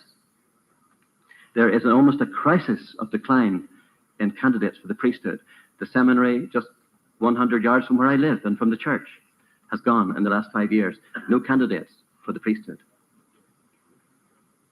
Perhaps one of the turning points spiritually for Ireland was the tail end of Vatican II, when for the first time the Bible became accessible to the people. I think it's hard for us to realize that the whole population of people grew up who literally knew nothing at all about the Bible. Some of us have 3, 4, 5 Bibles lying around our home, sometimes unread. For these people, the Bible was a completely closed book. And how many people have said to me, "It's just wonderful to have this book in my own hands, to be able to read it for myself." And the effects of that Bible reading has been filtering down through these last 25 or 30 years, little groups springing up all over the Republic, people reading the Word for themselves. In the 80s, when I first went to the Republic, the charismatic movement was in full swing. And we may have our reservations about that movement, but what was in fact happening in Ireland was that spiritually seeking people gathered in those groups. They didn't know where else to go. Here they found people who, like themselves, were seeking God. And many have moved through that phase and are now moving into churches where the Word of God is taught. Indeed, many in our church came through that charismatic phase before they moved on to a more biblical approach and understanding. And so all over Ireland today, little infant evangelical fellowships are rising up. I think there's hardly a major community where there are not 1 or 2 or 3 such fellowships, often untaught, often unstable. But men and women gathering around the Word of God with a love for the Lord and a desire to grow in Him. And so there are tremendous difficulties in this work, but we are living in a day of unprecedented opportunity. Never have I seen such hunger for the Word of God as I've experienced during these 14 years in the Republic. Ulster is in many ways a gospel-hardened place, but here are people to whom the gospel comes something fresh and new and exciting and thrilling. I've spoken about the difficulties and I've mentioned the opportunities. Let me take just a moment to move on to speak of the rewards of mission. Our Lord Jesus Christ here says, even now the reaper draws wages unto eternal life. When I arrived in Kilkenny 14 years ago, it was to a little congregation of about 24 people in a more or less derelict building. There was a little godly nucleus among them. At one stage they'd been down to 4 people, but now there were about 24, 25. They were all Protestant people, all from that background. As I say, some were godly people, some were unconverted. And we were assured that no Roman Catholic would ever enter that building. If they were seeking God, they may go to a fellowship, but they would not come into a denominational building. It's a staggering thing to me to realize that within 10 years of that arrival, just 24 people became 300 people. If you live in Ireland, your name tells what background you're from. And those who are Irish here will know what I mean when I mention the names of the people in our congregation. We have Damians and Declans and Bridgets and Theresas and Sineads and Seamuses and Seans and Gronias and Carmels and Padders and Paddies and Colettes and O'Dwyers and O'Farrells and Hurricanes and Hullicans and Caseys. Local Irish Catholic people, 70% of the population are those who come from a Catholic background. What a tremendously moving thing to stand in a pulpit on a Sunday and look down and hear these people sing, and can it be that I should gain an interest in the Saviour's blood? What are the methods that we've used? Well, we've used the only methods that, as we understand, God has given us. The methods of prayer and the preaching of His Word in private and in public, in Bible study groups and one-to-one, on radio and whatever means we can find to preach and teach the Word. That is basically all we've been doing. And I need hardly say that that Word has not been taught in any special way. There have been no specially gifted people there. Just the ordinary teaching week in and week out in Bible study group and home and church. How has this growth come about? Well, I suppose there have been a number of phases. I think the first phase was an indrawing phase when people simply began to filter in and look in. Some out of interest, they would go away again and then they would come back, and then some weeks later they would keep coming. Then there was an outgoing phase when we began to reach out into the community very definitely, and that, I think, coincided with the coming to join me of a very gifted and anointed evangelist, a chap called Billy Patterson. Billy was a plumber, was converted late in life and felt this call of God into full-time Christian work, felt this tremendously strong call to come and join us in Kilkenny. He's a lad who has no formal training. He's very blunt and direct in his approach. No enculturation, or whatever the word is, to Irish life, but a man who loves the Lord and who loves His Word and who loves people, and whom God has used in a most remarkable way to get right through to people from a very different culture. And it reminds me of how powerful the gospel is to transcend cultures. We don't need a PhD in the culture of a nation to share the gospel. When the gospel is taught in sincerity and in truth, when it comes from someone who loves people, there's a communication, and people come to faith. And so there was an indrawing and an outgoing phase, and then there was a snowballing phase. When those who came to faith, they brought their friends. And probably 80% of the congregation came through a friend. Ordinary people sharing the gospel with ordinary people, no special training. And then, of course, the fourth phase is, and it's ongoing, the discipling and the upbuilding and the consolidating. How have the people come? Well, they've come, I suppose, in ways as different as their faces. Here's the soldier and his wife on the verge of breaking up. They got a little bit involved with the Jehovah's Witnesses until one day someone from the church came and knocked on their door and shared the gospel. Almost the very first time Joe and Anne heard the gospel, they were converted. Very soon after, Joe, as a soldier in the local barracks, he began to bear witness to another soldier who lifted the barrier at the gate, a military policeman. Foul-mouthed, bad-tempered man. The first time he heard the gospel, something about it gripped him. He knew that this is what he needed.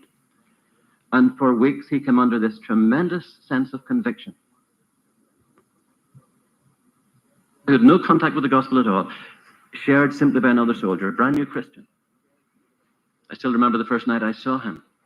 We had been in our Wednesday night prayer meeting. We had been praying for this man because we had been asked to. And when we opened our eyes, there he was sitting at the back of the church. He hadn't, thankfully, heard us pray for him, but he had just come in after that. But he was a man simply under conviction, crying out for help. He was converted that night. He went home to his wife, and she was furious about this newfound religion of her husband. She would not come with him, and so they went together to Mass, 200 yards up the road from our church.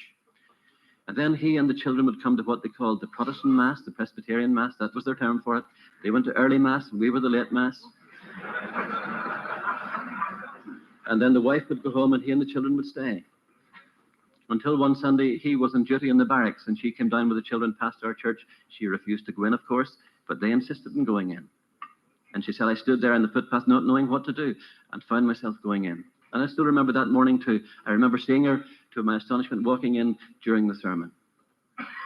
And she said to me afterwards, as she sat there with somebody gave her a Bible and pointed her to the page, she said, something happened to me. She said, I realized that God was speaking to me through this book. That was something she did not know could happen. And Marie was converted very soon afterwards. Every Sunday they had to go home to Pat's, that's the husband's 70-year-old devout Roman Catholic mother, and have lunch, a lovely lady, but steeped in Catholicism. And she, of course, was deeply upset about this, and they could not talk about this conversation or this subject over lunch. Until one Sunday she said to them when they came in from church, you should have been where I was this morning instead of where you were. She said, I was listening to a great service on the radio this morning. It was really good. And Pat said, Mum, tell us about it. And she began to tell them. She said, Mum, that was our service. We were broadcasting this morning. He hadn't the courage to say to her to listen. She said, well, I'm coming there next week. And within a very short time, that 70-year-old lady was wonderfully converted. And then Pat's wife's brother was converted, a local bricklayer who, in fact, ended up building our new church or helping to build it. But the crucial thing for him was something that amazed me.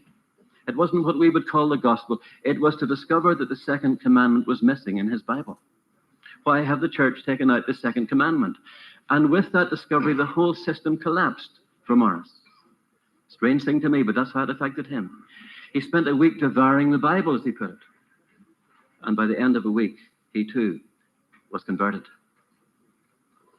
Then one day, those children, the children of that family, were out playing on the street, and some other children, neighbors, were playing with them. They were singing a chorus or humming a chorus, and the children said, where did you learn that song? They mentioned the Sunday school at the church, and they said, can we come there too? And so they did the next week with their mother. But I learned the story later on, what their background had been. They were west of Ireland, Irish-speaking Roman Catholics, who had become more and more disillusioned with their traditional religion and had basically left it. And out there in the west of Ireland, they'd begun to read the Bible together as a family. They literally did not know that anybody else in the world had the same faith as they did, but they wanted to follow this Jesus of the Bible. They could find nobody else who did that. They left the west, they went to Dublin, and then they came to Kilkenny. For 3 years, they simply met at home. And that Sunday, when the children came home and said, Mum, can we go to this church? They said they had a family conference. And this was what they decided. We will go there. We do not want to know what the label is in the door. But if Jesus is there, we will go.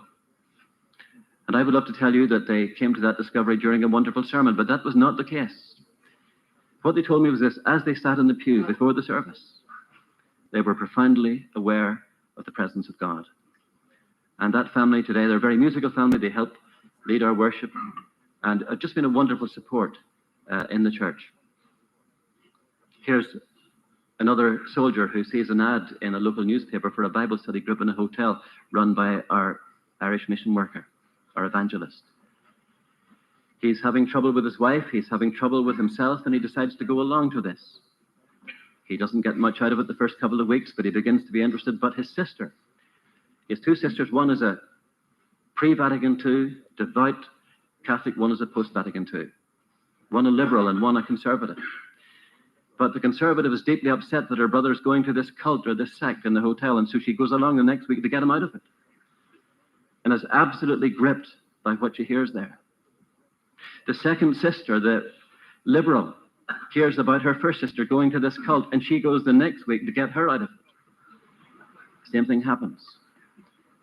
And if I remember the details right, it was the second sister who was converted first. She stood up in the middle of the meeting as the speaker was speaking. And she said, I don't know about the rest of you, but I'm declaring for Christ. That was what she said in public. Her sister followed very soon, and then the brother, the soldier, and then 2 husbands. And today they are deacons in the church. And I think from that one Bible study, probably 30 people have come to faith and are now part of the fellowship. Here's a man who walks into a sports shop, an atheist, unconcerned about God as he walks in. Talks to another believer they get talking about the Big Bang, about creation and that kind of thing. He doesn't, of course, believe all that rubbish he says.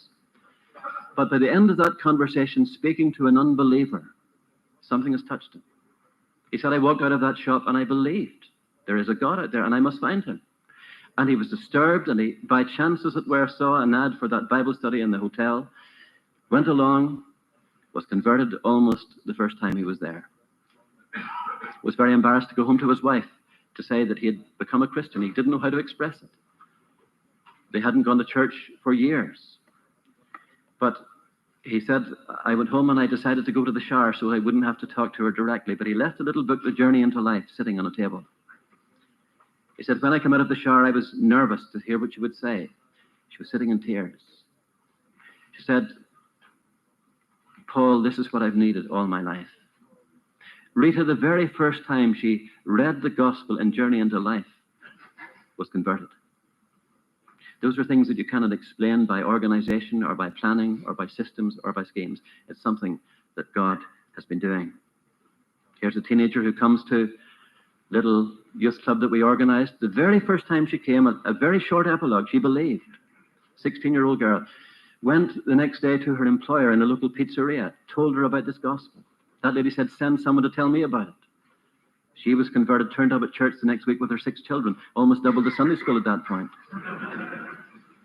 But then within some weeks, an employee of that pizzeria turned up at church. I still remember that because it was a Sunday evening. We had an old farmhouse light to light because we had no lights in the building, and she came in at the back and she was smoking in the back pew. I'd never experienced that. We'd experienced many things, but not that. But there she was smoking in the back pew.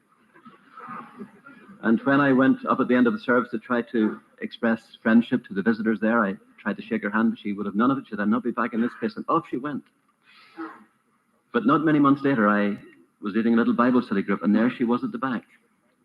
She came up very nervously to me at the end and said, Mr. Woodside, would it be all right if I joined your church? And I said, how come? What's the difference? Why the change? She said, I've watched my boss over these months. That was the owner of the pizzeria. I hated this religion that she'd got. I tried to get her out of it. But I've watched her life, and I can see the change. And there's something wonderful, and I've wanted it. And I have asked this Jesus to be my Savior too. I think that was about 12 years ago. Her husband remained unconverted until 2 months ago. But now Patsy also has been converted. A whole family have come to faith in Christ. Here's a man walking home one day from work in a local mill. Again, a particularly filthy-minded and foul-mouthed chap. Some of our Christian farmers who used to go into the mill with their grain avoided him because of his language. But on this particular day, he's going home, and here's a billboard, almost blank billboard. Up in the top right-hand corner, these words, millions shall see his glory. I can't remember the date, November 27, 1987, or whatever the date was, doesn't matter. That was all it said on the poster, up in the top right-hand corner, blank poster. They came up all over the Republic of Ireland, all the billboards had this almost blank posters, and this message on it. The Irish Times debated, what is the meaning of it? No one seemed to know. Was it something to do with Nostradamus, the French prophet? Was it some American fundamentalist group who had put these up? Who was it? No one knew. But all we do know is that that day as Johnny went home, this foul-mouthed, hard man, he was rooted to the spot. He was convinced that this was a prediction of the end of the world. He went home and spoke to his wife about it. Did you see the posters? And the one thing they were sure about, they weren't sure about the posters, but the one thing they were sure about was that if God was bringing an end to the world, that they knew where they were going, and it was not to be with him. And they could not get that out of their minds. They became exercised about their souls. And so, through their mother, who had been involved in the charismatic group, they got in touch with one of our church members. Almost the first time Johnny Smith heard the gospel, he believed. And his wife, and then his brother, and then his sister, and then another married sister, and then a third married sister, and the father. And I think that Smith family fill 2, maybe 2.5 pews. They always sit at the back of the church, but they fill almost 2 to 3 pews at the back. And how did that come about? Well, on the date, November 27 or whatever it was, all those posters came down again. Up went another poster. And it said in that other poster, who says advertising doesn't work? The advertising agency. And it was simply a gimmick for billboards. But God, in his providence, used that advertising gimmick to fill almost 3 pews in our church, where the family had been touched. Indeed, that street has been touched.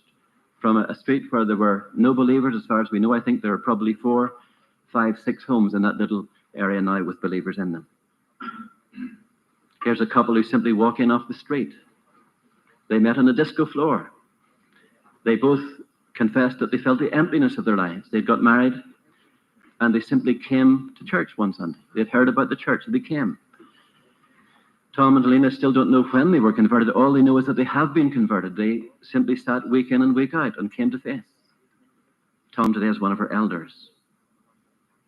Here's another chap who suddenly takes what he thinks is a heart attack, is rushed into hospital. A godless chap thrown out of university for drinking and living a wild life. But here lying as a 25-year-old on his back in a hospital, facing what he thinks is death, cries out to God. He said, God, if you get me out of this place, I will seek you. I'll get right with you. And that heart attack turned out to be indigestion. He often loves to tell this in his testimony. But God used that indigestion to bring him to faith. He eventually made contact with one of our church members and came to faith. Again today, one of our elders, and I believe is being called into the ministry, a very gifted preacher and a man of God. His wife was an atheist. She said once you used to be a lazy slob, and now you're a hypocrite and a lazy slob, when he came home with this newfound faith.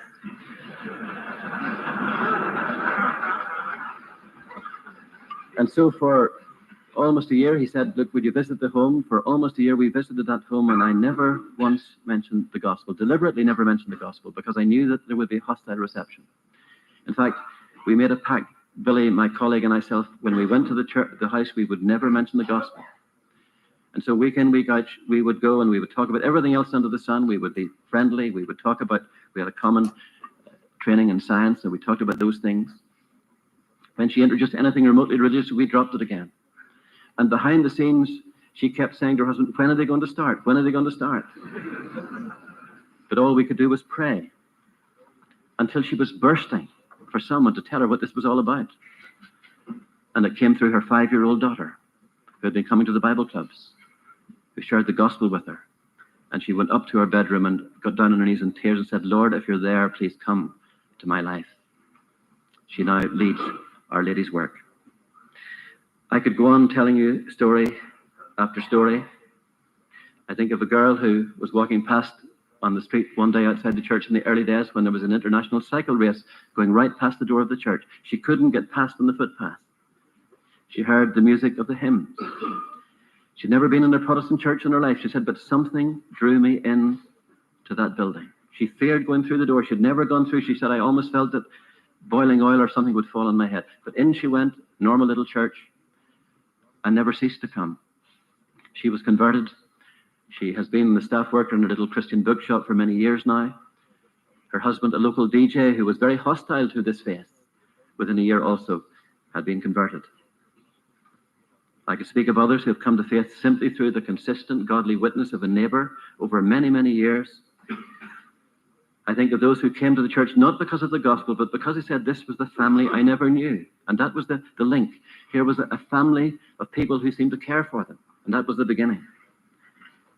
I think of others sitting at the communion service. A lady just said to me one day, I sat and suddenly I realized he died for me. After many, many years sitting through Mass, he did it for me, sitting at the communion service. I think of another girl who came because she'd been on a retreat led by a Jesuit. And she said he was the most sincere priest I'd ever met. But I asked him, how can I know God? He says, I don't know, but I think you'll find him in the Bible. And she said, can you explain it to me? She says, no, I can't. But stick with the Bible and you'll not go far wrong. She came to our town, found a little Bible bookshop and said, is there a church in this town which teaches the Bible? She turned up the next Sunday, was eventually converted, and again became a leading figure in our women's work. I can think of others who were converted simply through a tract on the street, given by someone from some other town. We don't know who they were, but these tracts were the first link in the chain in coming to Christ. I think of others whose children were converted at the clubs, and through the children they began to come, and they were eventually converted. And so I could go on and on and on. We were thinking yesterday morning, were we not, of who are the elect, and how do we know the elect? The only way we know the elect surely is this: my sheep hear my voice, and they follow me. And God has his elect among the Roman Catholic communities of the Republic of Ireland. The tremendous rewards of this ministry. Even now the reaper has a crop unto eternal life. But let me finish with our last heading. I've looked at the difficulties of mission. I've looked at the opportunities. I've looked at the rewards. But let's finally come to this partnership, this necessary partnership in mission, where our Lord says, sower and reaper rejoice together. He said, I sent you to reap what you have not worked for. Others have done the hard work. You have entered in to their labor. Gospel work is a work of partnership. There are many partnerships, are there not, in the work of the gospel? There is the partnership of prayer and of preaching. What is it that makes the preaching effective but the prayers that go on behind the scenes for that preaching? And if I were asked to explain from a human perspective at least, how is it that we have known this blessing in Kilkenny in particular, when many others have worked just as hard and preached far better and done many better things than we have? Why have we known this blessing?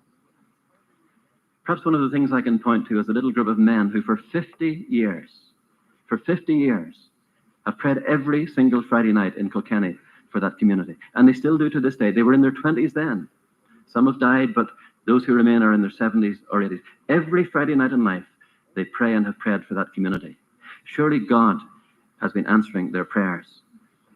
What a lovely thing when people phone us up or write to us and say, we pray for your work every day. I love that little phrase of Corrie ten Boom when she was criticized for suggesting that God answered prayer. Someone said it's only coincidence. She said, yes, you're quite right. And when I pray, coincidences happen. And when I don't pray, they don't. And that has been our experience in Kilkenny. Things happen, things that cannot be explained, things that are certainly not of us. People begin to be disturbed. People just happen to get caught in a cycle race going past the church. People just see a poster that has nothing to do with the gospel and are arrested by it. As people pray, coincidences happen. There's that partnership between prayer and preaching. There's a partnership too between the past and the present. Sometimes I feel almost embarrassed to speak of the encouragement we have known when I think of those who have gone before us. Men who have labored in tremendously difficult days, men who have been pelted with stones and manure as they have gone to the towns of Ireland with the word of God in days when it was virtually impossible to get a hearing. They have done the hard work, and we are only now entering in to their labor. And then there's the partnership between the different little churches in our area. Denomination really doesn't matter much in our part of the world. If people love the Lord and love his word, then they're brothers and sisters in the same work. We're so thin on the ground. And many are laboring in tremendously lonely situations with tremendous discouragement, and how much they need our prayer.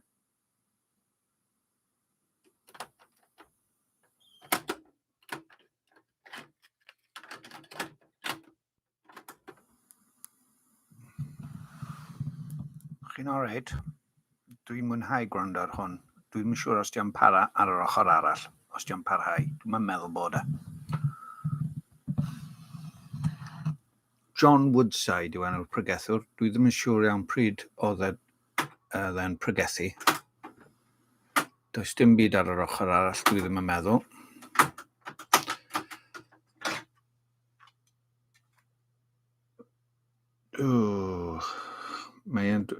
Dwi'n yn dweud, mae'n pregethu ar Ioan 4:21. There's no year on the tape. Ges I hwn gan Eunice Davis, wraig y parchedig Gareth Davis, oedd yn mynd i'n capel ni. Dwi'n falch iawn i gael y cyfle i rando arno fe eto, oherwydd mae e'n eithriadol o annwyl a chynnes ac yn anogaeth i ni ddefo barhau. Mae'n modd i fi rando nôl ar y sgwrs na ar ddechrau'r rhaglen a Radio Cymru a gwingo a dweud be dwi wedi wneud efo'r 20 mlynedd, ond mae Duw yr un peth, mae'r Arglwydd Iesu Grist yr un peth ddoe heddiw a byth bythoedd. Felly, ymlaen â ni. Dwi'n eisiau darllen, os gai, y dŵr, wrth gwrs mod i'n cael. Os dim rhaid fi ofyn caniatad.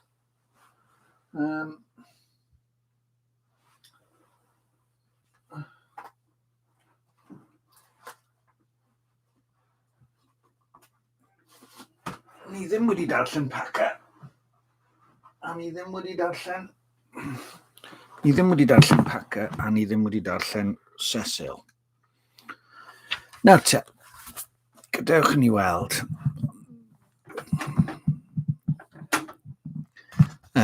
Right, so mae hwnna'n gallu mynd lawr nawr. Da iawn. Mae Joni Mitchell yn daclus. Oedd Joni Mitchell yn canu am Job's sad song. Mae'r byd wedi newid gymaint ers 20 mlynedd, yn dydi? Ond mae eisiau ni edrych ymlaen a gweld yn sefyllfa ni nawr. Dyna pam dwi'n neud Wplabobiho. Dwi'n gwneud mwyn aros yn gall, i fod yn hollol onest. So mae Cecil Bewes yn gallu fy nghyfeirio i eto at y gair, at y Beibl, a mae e'n dweud am for from him and through him and to him are all things. To him be glory forever. Amen. A mae hwnna'n dod o Rhufeiniaid, Romans 11:36. Oes modd ni gael e'n Gymraeg? Oes.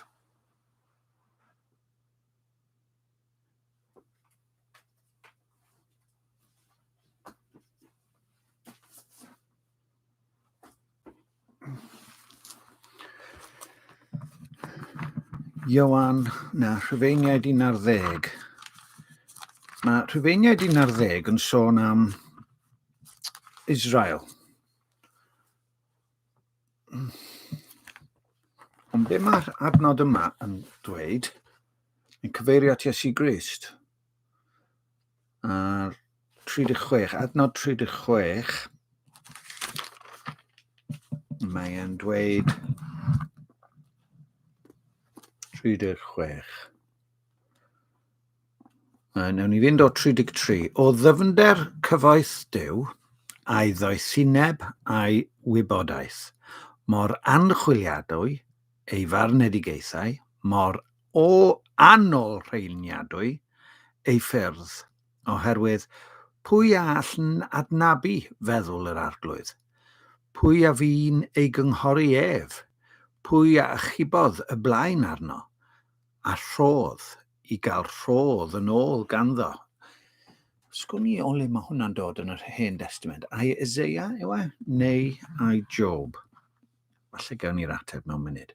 Oherwydd, ohono ef, a thrwyddo ef, ac iddo ef. Oherwydd ohono ef, a thrwyddo ef, ac iddo ef y mae pob peth. Iddo ef y bôr gogoniant am byth. Amen. So, bydrwn ni sôn am ein hunain, a'r pregethwyr, ond Iesu Grist yw gwrthrych a pherson yn hytrach ein addoliad. Ein harglwydd a'n gwaredwr.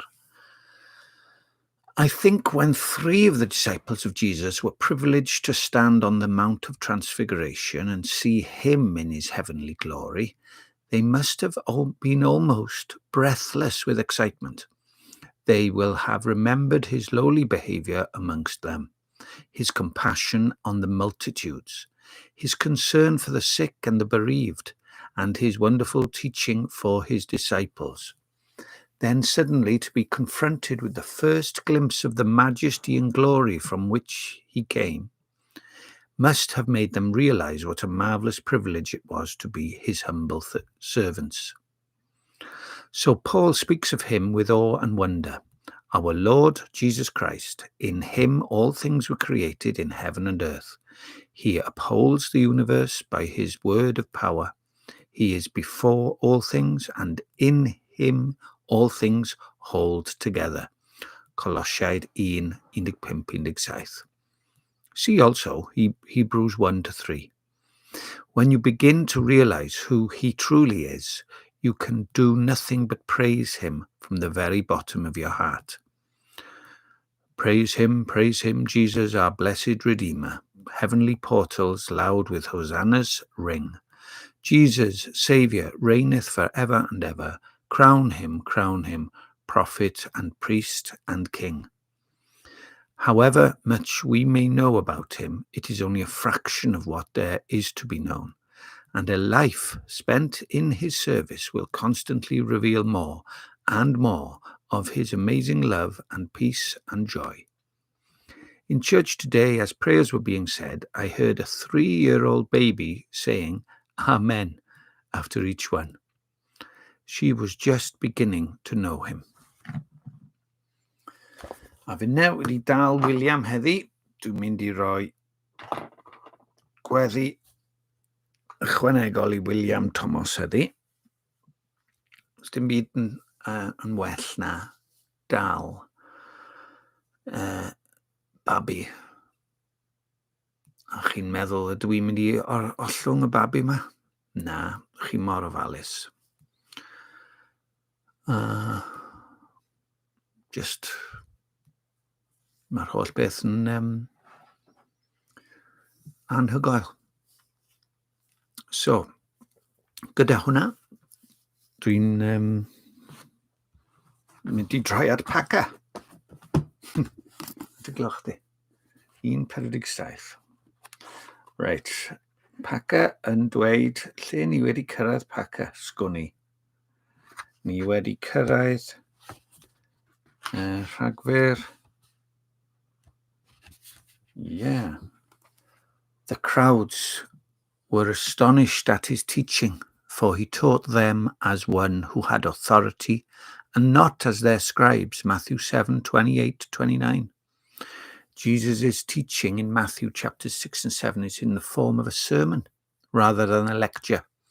Not only are ideas stated clearly, but they are also applied, chapter 7 being particularly the chapter of application. Ydw I wedi darllen hwn?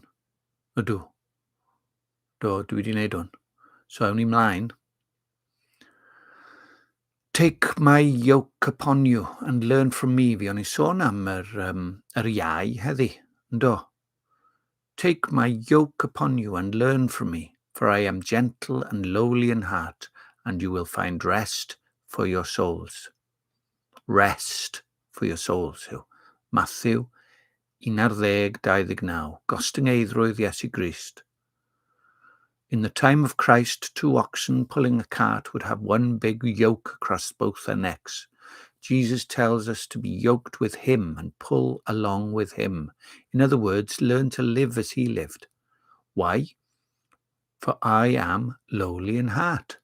Do you find it startling that anyone, let alone the Saviour, should claim to be lowly, humble? I would not blame you if you did. I remember laughing fit to burst when a friend told me that at the end of the talk she gave, an old lady had come up to her and said, Mon yn glasur. I'm so glad you spoke on humility. That's my strong point, you know. Allai glywed fy hun yn dweud hwnna. Surely it is all too plain that it is self-refuting for any of us fallen creatures to claim humility, though we may recognize it in others. If we who believe are honest with ourselves, we shall always find within us remnants of self-assertive, self-absorbed, self-inflated pride, so that we get puffed up at the thought that we are doing God's will. And to that extent, we are not humble, and our obedience is spoiled. But when Jesus said that he was gentle and lowly in heart, no pride or self-assertion was involved. The sinless incarnate Son of God was simply stating a fact that he, a fully human person, not burdened with a low self-image or anything like that, was wholly and utterly committed to God's plan and place and will and way for his life. We must realize that true humility means not striking an artificial pose or pretending that you are not what you are, but realistically accepting God's will, just as you accept his gifts, with the gladness of heart and the unself-consciousness that flow from concentrating on the one whom you serve. What differences do you see between a low self-image and true humility? How do non-Christians and the non-Christian media rate humility? Lord, humility seems to be another of those byproduct qualities. Help me to grow in commitment to your will and leave you to produce the fruit of true humility in my life and attitudes.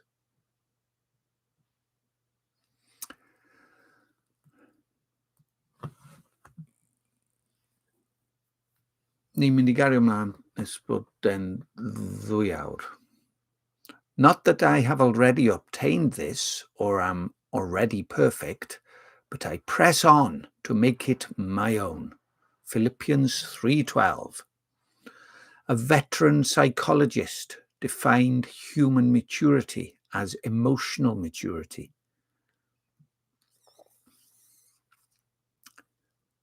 He analyzed emotional maturity in these terms: having the ability to deal constructively with reality, having the capacity to adapt to change, having a relative real degree of freedom from the symptoms produced by tensions and anxieties, having the capacity to find more satisfaction in giving than receiving, having the capacity to relate to other people with consistency, helpfulness, and mutual satisfaction. And last of all, 6 points: having the capacity to sublimate and redirect anger to constructive ends. Na chi rester da. Each of these abilities or capacities could be classified under one of the following words: acceptance, love, or creativity. Acceptance, love, or creativity. And the Bible has a great deal to say about each of these. It seems to me, indeed, that this definition of mental health meshes very directly with what the Bible reveals as being both God's will for human beings and the true fulfillment of human nature. However, we must not stop short there, because moral standards do not come within the purview of psychologists, and we need to say explicitly that there is no maturity without morality. Jesus, God's perfect example of human maturity, displayed perfectly not only acceptance, creativity, and love, i.e., emotional maturity, but also pure-hearted righteousness, i.e., ethical maturity. We are called to grow more Christ-like in both the emotional and the ethical areas. Paul, having said that he was not already perfect, sinless perfection is reserved for the life to come, urges us to press on towards the goal for the prize of the upward call of God in Christ Jesus, since this is the way to mature and move closer to the ideal. Philippians 3:14-15. Examine yourself in light of the above. Lord Jesus, teach me and help me to grow more and more into human maturity. Mae gynnon ni 4 munud I wneud y nesa. Dwi'n mynd I wneud e. The Word became flesh and dwelt among us, full of grace and truth. John 1:14. The really staggering Christian claim is that Jesus of Nazareth was God made man, and the second person of the Godhead became the second man. 1 Corinthians 15:47. The second representative, head of the race, determining human destiny, and that he took humanity without loss of deity, so that Jesus of Nazareth was as truly and fully divine as he was human. Here are 2 mysteries for the price of one: the plurality of persons within the unity of God, and the union of Godhead and manhood in the person of Jesus.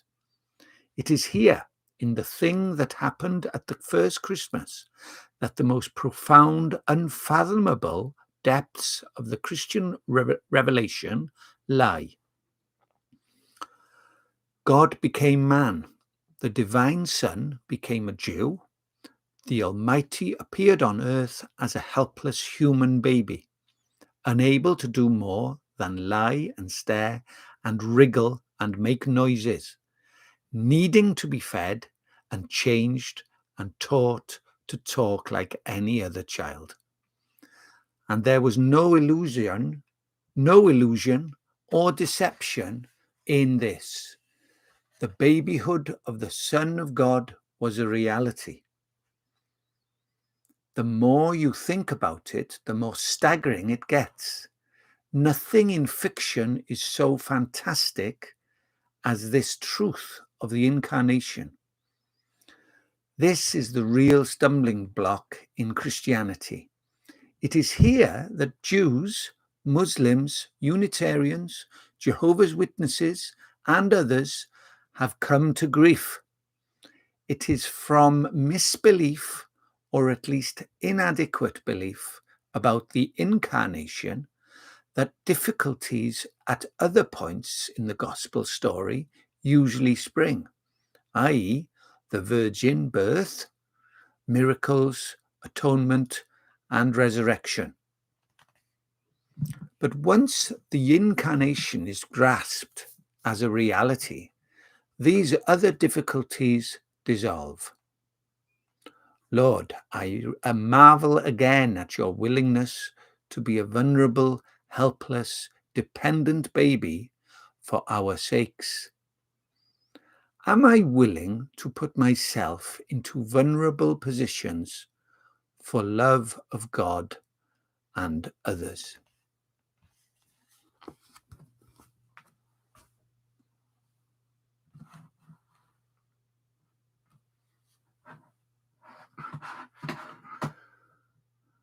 Wel, eich chi fori, os diw am hyn, diolch yn fawr am wrando. Diolch Tom, diolch Kayleigh, diolch Will, Tom, am heddiw. Diolch Osh, diolch fi, diolch Mary, diolch bawb. Allai gario ymlaen am oesoedd nawr, mae rai fi fynd. Diolch yn fawr, diolch I Dduw. Nos da.